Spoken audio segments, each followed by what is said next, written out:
really don't know what's going on with you, but I just want to just give you a heads up that I'm about to really disappear on you. You feel me? I'm not going to be playing these games with you at all. And ain't nobody threatening you. She said, we're going to sit on those couches. You're going to sit here.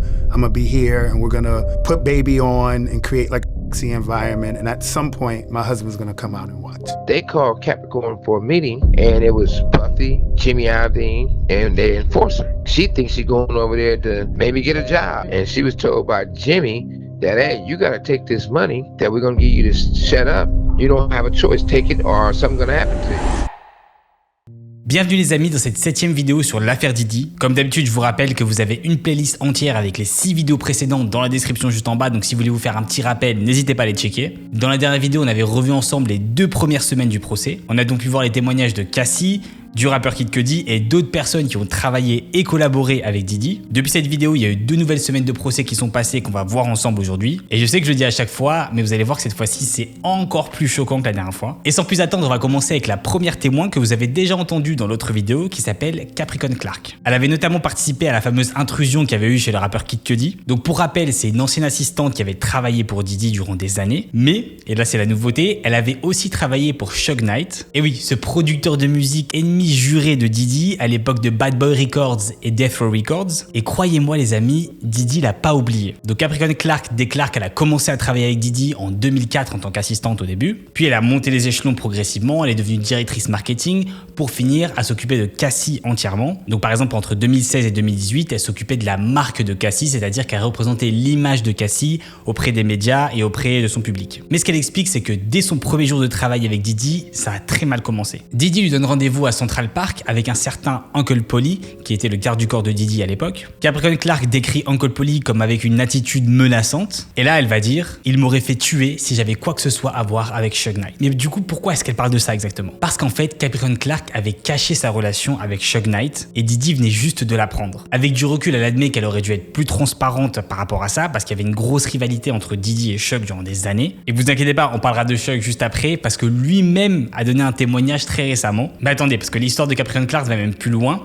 En fait, quelques temps plus tard, elle s'est fait accuser d'avoir volé des bijoux qui avaient été prêtés par Jacob the Jeweler, qui est un bijoutier énormément connu dans le monde du rap. D'ailleurs, j'avais déjà fait une vidéo entière sur les bijoux et le monde du rap, je vous mettrai le lien quelque part ici en description si vous voulez la voir, elle était super intéressante et justement, je parlais de Jacob dedans. Bref, donc à l'époque, Uncle Polly apprend cette histoire et décide de ramener Capricorn Clark dans un bâtiment vide qui était censé être les nouveaux bureaux de Bad Boy Records, donc le label de Diddy. Il l'a fait donc monter au 6e étage et là, il se retrouve face à face avec un homme qu'elle décrit comme très corpulent, énorme, qui fumait une cigarette et qui buvait un café. Et à ce moment-là, cet homme lui dit qu'elle doit passer un détecteur de mensonges. Mais du coup, qu'est-ce qui se passe si elle échoue ou elle refuse cette détection? Et bien à ce moment-là, elle précise que le gars lui dit, je cite, « Tu seras jeté dans la East River ». Ce à quoi Capricorn Clark témoigne, il était très sérieux à propos de cette menace. Et j'étais pétrifié pendant tout cet incident, j'ai fini par accepter et passer le test. Et le pire les amis, c'est que ça n'a pas duré 1 jour, ni 2 jours, ni 3, mais bien 5 jours de tests consécutifs. Et elle explique qu'elle était enfermée dans ce bâtiment absolument toute la journée, qu'elle devait revenir tous les jours pour passer le test et Uncle Polly vérifiait bien la porte de sortie pour pas qu'elle s'enfuit. Elle explique que de son plein gré, elle voulait revenir pour faire les tests parce qu'elle savait qu'elle était innocente. Mais bon, finalement, elle a expliqué que les tests n'étaient pas concluants parce qu'elle était trop nerveuse, trop agitée. Et du coup, les tests étaient faussés, ils n'arrivaient pas à mesurer correctement. Et le plus fou dans l'histoire, c'est qu'après ces 5 jours, Uncle Polly lui a simplement dit qu'elle pouvait retourner au travail le lundi matin comme si c'était absolument rien passé. Alors que la situation qu'elle avait vécue, elle était aussi proche d'une prise d'otage quand même. En plus, dans l'histoire, les bijoux n'ont même pas été retrouvés. Capricorn Clark va aussi témoigner sur les violences qu'elle a pu voir auprès de Cassie. Elle décrit justement Diddy qui pouvait passer du coq à l'âne, il pouvait passer de l'amant au mec super menaçant. Par exemple, elle va décrire un événement où elle a vu Diddy avec une arme pendant, je cite, l'incident d'enlèvement, ce qui fait référence au moment où Diddy est allé chez Kid Cudi pour, cette fois-ci on le sait, l'enlever. Cette fois-ci, on sait donc que Diddy n'était pas simplement y aller pour lui mettre un petit coup de pression, il y allait avec une arme et avec l'intention de l'enlever. Ce qui est quand même encore plus grave que ce que je pensais. Ce qui me permet de faire de la transition vers le fameux jour où Diddy a voulu s'infiltrer chez Kid Cudi parce qu'on a des nouvelles infos par rapport à ça. Donc pour rappel, en 2011, Cassie sort donc avec Kid Cudi pendant un certain moment. Diddy apprend ça, il est donc contrarié et Kid Cudi témoigne qu'un jour en rentrant chez lui, il retrouve sa maison complètement retournée. Et ce qui est intéressant, c'est que maintenant on a le témoignage de l'agent qui était sur place, donc l'agent de la police, qui s'appelle Christopher Agnosio, qui était justement présent sur la scène et qui raconte qu'à l'époque, il arrive avec la sirène et les gyrophares vers 8h20 du matin pour un suspect en reconnaissance. Et là, il trouve une voiture escalade noire qui fait des allers-retours devant la maison de Kid Cudi. Vous voyez cette espèce de grosse voiture américaine noire généralement utilisée par les politiciens ou les célébrités. Donc l'officier l'officier commence à noter la plaque d'immatriculation, sauf que le souci c'est qu'il peut pas voir qui est-ce qu'il y a à l'intérieur, parce que les vitres sont teintées. Vous savez, un peu comme les limousines. Par chance, il a donc noté la plaque, et selon l'officier, quand il voit Kid Cudi arriver sur les lieux, il est perturbé par ce qui vient d'arriver. Mais le truc qui est complètement fou et aussi bête, c'est que cette fameuse escalade noire, au lieu de quitter les lieux et de partir le plus vite possible, elle refait demi-tour et elle repasse devant la maison de Kid Cudi. Et devinez quoi? Quand l'officier a voulu vérifier d'où venait cette plaque, il a trouvé qu'elle appartenait à Bad Boy Productions. Donc je vous rappelle Bad Boy qui est le label et la maison de production de Diddy. Et c'est pas fini parce que Capricorn Clark va avouer qu'elle était aussi dans cette escalade noire avec le garde du corps de Diddy et Diddy et qu'ils ont littéralement poursuivi Kid Cudi dans les Hollywood Hills avant qu'il arrive chez lui. Ce qui explique pourquoi la voiture était revenue par la maison de Kid Cudi. Donc là les amis, ça fait beaucoup de témoignages qui vont renforcer justement cette histoire. Bon, jusqu'à présent on connaissait Kid Cudi, on connaissait Capricorn Clark, on savait qu'ils avaient témoigné, mais là on a un nouveau témoin complètement inédit. Il s'appelle Deontay Nash et ça a été le styliste de Cassie pendant 10 ans. Et son témoignage, c'est sûrement l'un des plus durs à entendre de tout le procès. Alors déjà, Deontay va commencer par décrire l'ambiance autour de Diddy. Il dit que Diddy va souvent appeler Cassie par des termes un peu désobligeants, voire même des insultes. Il dit, je cite, il lui disait qu'elle n'était qu'une de toute façon. En plus de ça, il a menacé tout le temps de la battre. Il a menacé aussi de sortir des S-tapes, des freak-offs où on la voyait avec d'autres hommes. Il a menacé aussi de pas faire avancer sa carrière musicale. Parce que pour rappel, Cassie avait signé chez Bad Boy pour 10 albums. Finalement, on en a sorti qu'un seul. Mais le pire, c'est les scènes de violence que Deontay a vues de ses propres yeux. Par exemple, en 2013, Diddy débarque furieux chez Cassie parce qu'elle répondait pas au téléphone. Mais en réalité, elle était juste en train de faire une sieste. Sauf que Diddy, à ce moment-là, il pète les plombs, il la prend par les cheveux, il la fait tomber du canapé et il commence à la violenter. À ce moment-là, Cassie et Deontay essaient de prendre la fuite et d'aller vers une autre chambre. Sauf que Diddy les suit, finit par rattraper Cassie et la frapper fort contre un meuble. Et c'est là où il remarque qu'il y a du sang qui coule et Diddy commence à paniquer. Deontay explique qu'il y avait tellement de sang qui coulait de la tête de Cassie qu'ils ont dû prendre une serviette pour la nettoyer. Et le pire de l'histoire, c'est qu'à ce moment-là, Diddy leur a simplement dit « Regardez ce que vous m'avez fait faire ». En fait, tout simplement comme si c'était de leur faute. Diddy a ensuite amené Cassie à aller voir un médecin, accompagné par D-Rock, le garde du corps de Diddy. Plus tard dans l'année, Deontay explique un autre incident où pareil, Diddy est revenu dans la même maison et il a dit, je cite, « Il a attrapé par les cheveux et le dos de sa chemise et a commencé à la pousser en dehors en disant « Je m'en fous, tu vas sortir de ma putain de maison, vous allez tous sortir de ma putain de maison. » Sauf qu'à l'époque, cette maison dont Diddy parle, c'est l'appartement de Cassie à Los Angeles. Mais c'est pas fini parce qu'il a vu encore d'autres scènes assez horribles dans des chambres d'hôtel. Par exemple, un jour, Deontay arrive dans une chambre et voit Cassie complètement effrayée. Il dit qu'elle a à ce moment-là sursauté de peur. Et la raison pour laquelle elle était aussi effrayée, c'est parce que la sécurité de Diddy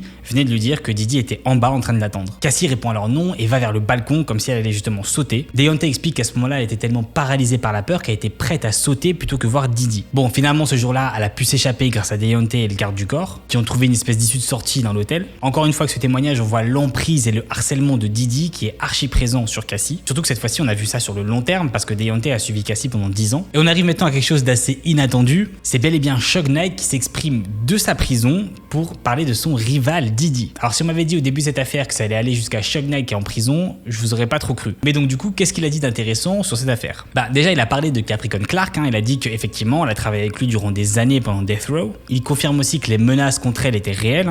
I know Capricorn. So Capricorn was around Death Row before she ended up at Bad Boy, and I felt sort of bad for Capricorn. The things they did to her, was threatening her in the park or doing those type of things, that's bad to do a woman like that. Mais là où ça devient intéressant, c'est que, étant donné que Suge Knight est le rival de Diddy, on aurait pu croire qu'il aurait utilisé ce procès pour encore plus enfoncer Diddy, et peut-être même sortir des choses qu'on ne sait pas ou qu'on n'a pas entendues au procès. Sauf qu'ici, Suge a pris un chemin assez intéressant. Il a critiqué le fait que Diddy soit le seul à être interrogé. Selon lui, il y a aussi d'autres personnes de l'industrie musicale qui devraient être poursuivies, et il va citer notamment Jimmy Iovine et Clive Davis, qui sont d'ailleurs tous les deux d'énormes producteurs dans l'industrie musicale. They called Capricorn for a meeting, and it was Puffy, Jimmy Iovine, and their enforcer. She thinks she's going over there to maybe get a job, and she was told by Jimmy that, hey, you got to take this money that we're going to give you to shut up.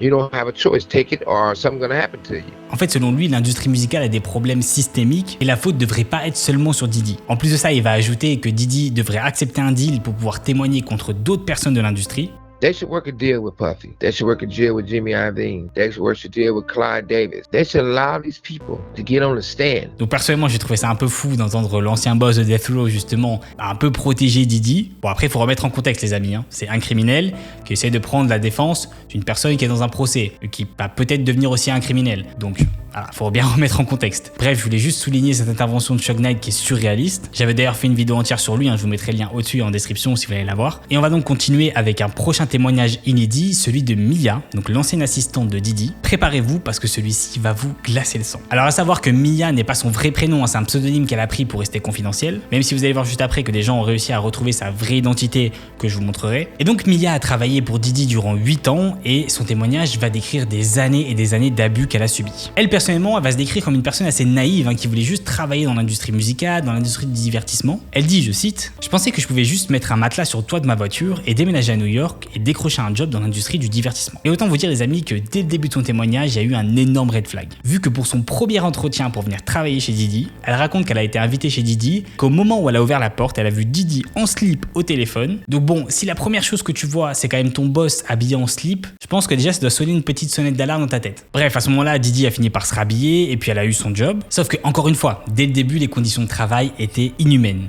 Dès le premier jour, Mia a dû travailler 24 heures, enfin du moins ce qu'elle raconte. Elle explique aussi que son salaire devait être de 55 000 $ à l'année et que finalement Diddy l'a payé que 50 000 $. Elle explique une autre fois, elle a dû travailler 5 jours d'affilée sans dormir et qu'elle était obligée de prendre de l'Adderall pour essayer de tenir. Donc pour ceux qui savent pas, l'Adderall c'est un peu un espèce d'excitant qui va vous permettre de vous concentrer et de vous réveiller. Elle dit, je cite, « J'ai éclaté en sanglots, mon audition a commencé à partir comme si j'étais sous l'eau et Puff m'a enfin dit que je pouvais aller dormir. Chaque jour était différent.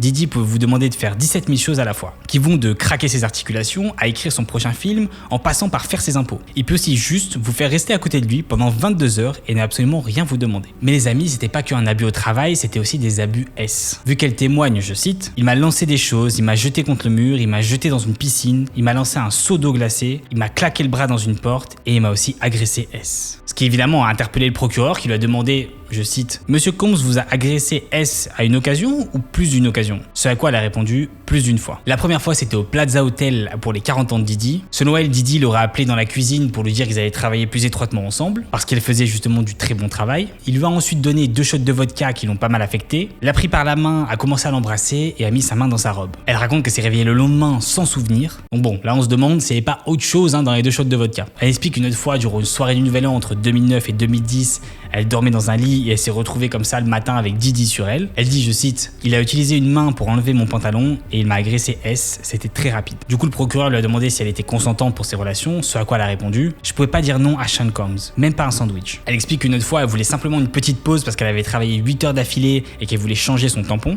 Diddy lui a alors jeté son bol de spaghetti à la tête et lui a répondu en insultant. Une autre fois, sur un plateau de tournage, la Wi-Fi fonctionnait pas. Pareil, Diddy était furieux, il lui a jeté son ordinateur à la tête. Du coup, à ce moment-là, c'est pareil, c'est la même question qui revient à chaque fois. Pourquoi est-ce qu'elle est pas partie? Et en fait, la seule fois où elle a eu le courage de partir, elle s'est fait retenir. C'était pareil pendant une soirée du Nouvel An entre 2010 et 2011 à Saint-Barth, sauf que cette fois-ci elle était complètement bloquée parce que le staff de Diddy avait son passeport. Elle raconte, je cite, « J'étais en état de choc qu'il soit devenu si furieux contre moi. Il m'a poursuivi et Diddy a dit quelque chose comme « Tu ferais mieux de marcher sur l'eau comme Jésus ». Elle explique alors à ce moment-là qu'elle s'est enfuie au 3e étage du yacht et que Kim Porter, donc l'ex de Diddy, est venu l'aider. Ensuite, elle a essayé d'arriver sur l'île principale pour s'enfuir, mais le capitaine a reçu un appel et elle a dû revenir sur le yacht. Donc finalement, elle a fini par rester avec Diddy tout le long et elle dit, je cite, « Je sentais que j'avais simplement pas le choix ». À savoir que durant son témoignage, Mia était triste, dépitée, c'était littéralement comme si elle n'avait plus d'âme en elle. Et vous allez voir que c'est un détail super important parce que d'après l'avocat de Diddy, c'est pas la vraie personnalité de Mia. Et ce fameux avocat, c'est Brian Steele, c'est-à-dire que c'est l'avocat qui a récemment aidé Young Thug à s'en sortir. Et autant vous dire que quand il est passé au contre-interrogatoire, c'est devenu très incisif. Parce qu'il a commencé à montrer des messages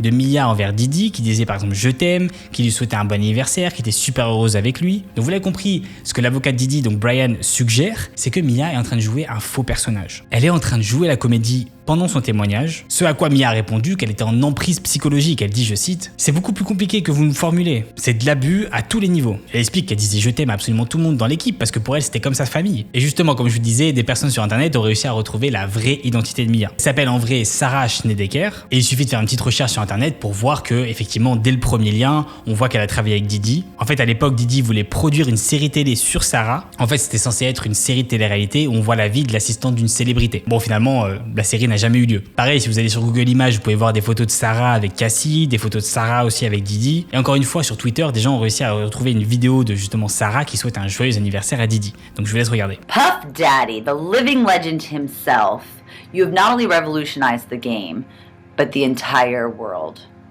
I'm so blessed to call you my friend. Thank you for truly being one of the biggest inspirations in my life. to another 44 years of brilliance. Let's f*** up. I love you, happy birthday! Comme vous avez pu le voir, dans cette vidéo, elle est plutôt joyeuse et elle souhaite un joyeux anniversaire donc à Diddy. C'est peut-être d'ailleurs cette vidéo qu'ils ont montrée durant le procès, ça je sais pas, mais ça a l'air de ressembler du moins. Et justement, vous comprenez maintenant ce que Brian, donc l'avocat de Diddy, voulait dire. Mia jouait un peu la comédie parce que dans la vie de tous les jours, elle est très enjouée. Donc bon, pareil, je vous laisse me dire ce que vous en pensez en commentaire. Ce qui nous amène à un autre témoignage inédit, cette fois-ci, c'est celui de Jane. Alors Jane, c'est la deuxième victime officielle de Diddy parce que je vous le rappelle que normalement il est censé en avoir 3. Donc il est censé avoir Cassie, Jane et une troisième qui malheureusement n'a pas donné de traces. Donc elle s'est pas présentée au procès et la police n'arrive pas à la retrouver. Et ici le témoignage de Jane va nous ramener à un tout autre registre, vous allez voir. D'ailleurs, comme vous avez pu voir, je vous ai montré des vidéos comme quoi Kanye West était passé pour donner son soutien à Diddy.